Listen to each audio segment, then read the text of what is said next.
So let's talk paper, and this is another area where you can spend as much money as you want, and I'm going to encourage you not to.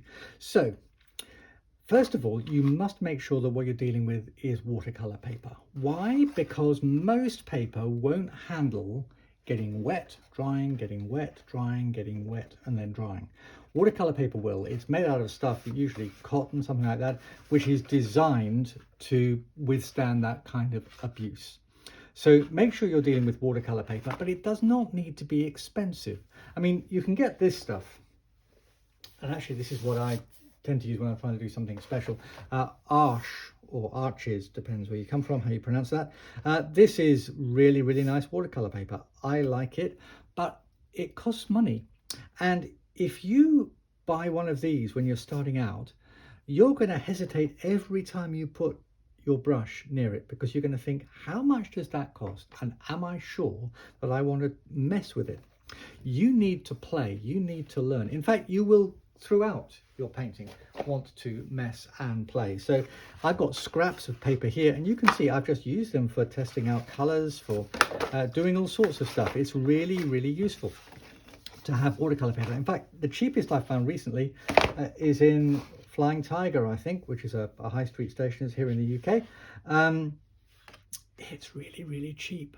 Is it good enough to hang in the National Gallery with your masterpiece on it for 200 years? No, it's not. But if you're going to be messing around trying to find out how colors work, then you need paper that won't worry you with the amount of money you've spent on it. So get some nice cheap paper, use pieces of it, get to know the kind of paper it is. Now, there are broadly three kinds of paper. There's stuff which is really, really rough, which is lovely. It kind of picks up the texture of what's going on. You get those lovely sparkles because the paper pops through the paint. The rough paper is normally called rough, which is fairly obvious. Then you've got really smooth at the other end of the spectrum, which is called hot. Now, the really smooth stuff is brilliant for technical illustrations, of the kind of people who love doing those superb watercolors of flowers. They love the really smooth paper. The rest of us who aren't that kind of proficient painters need something with a bit of edge to it. So go for something roundabout in the middle, which is normally called not or standard or just ordinary watercolor paper. Rough will do you fine. Not will do you fine. I'd stay away from hot, the really, really smooth stuff. Here's something really useful I picked up from our local store. It's a pack of 10 different watercolor papers from different manufacturers.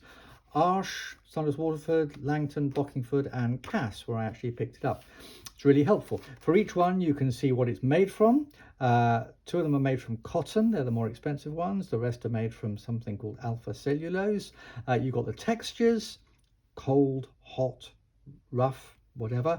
You've got how heavy they are, how thick they are. That will make a difference down the track. And they're a rough idea of their colors. So in here I've got all sorts of things you can't see, but you see, I've started to play. That's a really smooth one, and I don't like the fact that for me the colors go flat. A really good painter can make them live. I'm not happy with that. I like something with a bit of sparkle to it, where I can get some movement. I've been having a go with some